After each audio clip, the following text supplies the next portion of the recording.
भरत किचनमा तपाईँहरूलाई स्वागत छ। आज म तपाईँहरूलाई मैदा अथवा गहुँको पिठोको दुनोट कसरी हामीले पकाउन सकिन्छ घरमा एकदमै सजिलो तरिकाले म तपाईँलाई सिकाउनेछु। आउनुहोस् बेडेर। सबैभन्दा पहिले मैले भाँडोमा पिठो राखेँ, गहुँको पिठो अथवा मैदा राख्दा पनि हुन्छ। त्यसपछि मैले घिउ राखेँ, घिउ राखेको छु यसरी। अनि तपाईँहरूले बटर राख्दा पनि हुन्छ, घिउ नभएपछि बटर पनि राख्दा एकदमै सुइटेबल हुन्छ। अनि यसलाई मैले चिनी राखेँ, तपाईँहरूले आवश्यकता अनुसार राख्नु होला। मैले आवश्यकता अनुसार मेरो पिठोको राखेँ। त्यसपछि मैले मर्चाको धुलो पनि राखेँ र सुक्खिनको धुलो पनि राखेँ। यति चिज राखेपछि थोरै थोरै राखिसकेपछि मैले पिठोको आवश्यकता हेरेर गहुँको पिठोको कस्तो हुन्छ है, यसलाई मजाले पहिला यसलाई मजाले पहिला धुलो बनाउने, त्यसपछि यसलाई मुसिसकेपछि अब अलिकति अप्ठ्यारो हुन्छ। अन्य भन्दा हामीले चिनीहरू घिउहरू राखेका छौँ। अनि त्यसपछि लङको धुलो, त्यसपछि एकदमै राम्रो डोप बनिसक्यो, तपाईँहरूले देख्नुभयो। अब यसलाई मैले छोपेर 5 मिनटसम्म यसरी राख्छु। तपाईँहरू कपडाले छुम्दा पनि हुन्छ। मैले झिकिसकेपछि अब यसलाई मैले सानो सानो बनाउँछु। त्यसपछि बेलुनमा मैले पेल्नु सुरु गरेँ। त्यसपछि मैले अब ग्लासकोले यसरी काटेँ। त्यसपछि बिर्को हुन्छ नि, को बिर्कोले यसरी बिचमा पाल पारेँ। इमेजिङ एकदमै यो मजाले निस्किन्छ। तपाईँहरू अलिकति पिठो लाउनु होला। अनि मैले यसै गरी मसँग भएको सबै यसरी मैले ग्लासको सहायताले र बोतलको सहायताले यसरी डोप बनाउँदै यसरी तयारी गर्छु। मसँग भएको मैले चाहिने जति तपाईँहरूले हेर्दाखेरि पिठो पनि एकदमै इमेजिङ भएको छ। तर गहुँको पिठो हो। मैले यसमा चिनी राखेको छु, सुन्नी राखेको छु, त्यसपछि मर्चाको धुलो राखेको छु। यति मात्रै हो, अरू केही पनि छैन। र घिउ राखेको छु।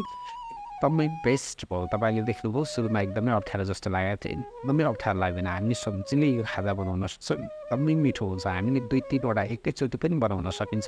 तपाईँले बेलुनमा अथवा ठुलो तपाईँले बेल्ने तपाईँसँग छ भने एकैचोटि 9-10वटा पनि बनाउन सक्नुहुन्छ। मैले सानो बेलुनमा सानो सानो तरिकाले बनाएँ।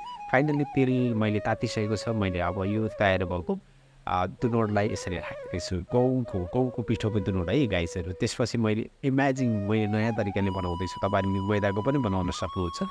मैले सबै मसँग भएको मैले पेनमा तेलको उम्लेको पेनमा यसरी राखेको छु। ग्यासलाई मिडियम राख्नु होला तपाईँहरूले। मैले तपाईँ कम राखेको छु, उम्लिसकेको छ, किनकि तातिसकेको छ तेल। अब यो तपाईँहरूले देख्दा नै एकदमै इमेजिङ टाइपको हुन्छ खानेकुरा। हामीले मजाले खान सक्छौँ। सुगर पनि आफैले आवश्यकता अनुसार राखेर हामीले सुक्खिन, मर्चा र थोरै घिउ राख्यौँ भने कस्तो दामी बन्छ। हामीसँग गहुँको पिठो पनि हुन्छ। मैदा नभएको बेला गहुँको पिठो हुन्छ, गाउँघरमा त गहुँको पिठो पनि हुन्छ।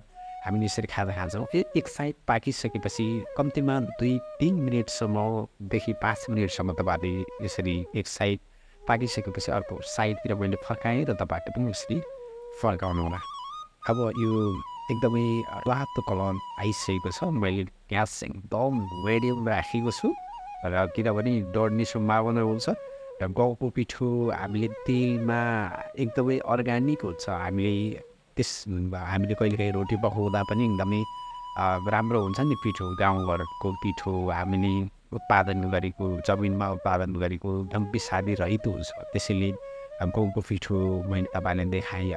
यसै गरी मैले एकैचोटि मेरो भाँडामा कम्तीमा मेरो पेनमा कम्तीमा पनि 20-22वटा यो दुनोट यसरी तपाईँले अडेको देख्नुभयो। यति नरम हुन्छ खाँदाखेरि। मैले यो धेरैचोटि खाजाको रूपमा खाइसकेको छु। र तपाईँ गहुँको पिठो छैन भने मैदाको पनि यसरी बनाउन सक्नुहुन्छ।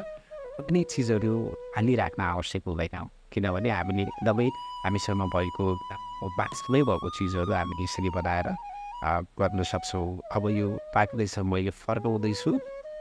सजिलो तरिकाले तपाईँहरूले देख्नुभयो, केही टाइम नै लागेन। पिठो हामीसँग थियो। त्यसपछि मैले बटर राखेँ, थोरै सुक्खिनको धुलो राखेँ, मर्चाको धुलो राखेँ, बटर राखेँ। त्यसपछि पानी राखेर मुसिसकेपछि यसलाई बेलुनमा पेलेँ। त्यसपछि एउटा कोकको बिर्कोले बिचमा फल पारेँ र ग्लासले यसको ठुलो भागको यसलाई काटेँ। त्यसपछि यो यसरी मैले तेलमा राखेँ। तेलमा बसालिसकेपछि अब मजाले चाहिँ तपाईँले देख्नुभयो यो तयार भइसकेको छ र मैले तयार भएको झिक्दै पनि छु र फाक्दै पनि छ किनभने एकैचोटि मैले धेरै राखेँ मेरो यो फेन ठुलो थियो त्यसले गर्दाखेरि मैले एकैचोटि यो 24-25वटा राखेँ र मैले 2 भागमा यसरी राखेको थिएँ एकदमै सजिलो टाइममा 2 कति मिनटमा 4-5 मिनटमा 6 मिनटमा खाजा तयार हुन्छ हामीलाई सामान तयार गर्न धेरै पिठो मुछ्नु पर्ने अथवा त्यसलाई एकदमै बनाउनु पर्ने नरम बनाउनु पर्ने पनि हुँदैन फाइनली देख्नु तपाईँले एकदमै राम्रो भइसकेको छ गाउँको दुलट है यति इमेजिङ हुन्छ यति स्वाद हुन्छ है अब यो लगभग पाकिसकेको छ मैले एउटा भाँडामा यसरी निकालेँ एकदमै मेरो खाउको कस्तो लागिसक्यो मैले धेरैचोटि बनाएर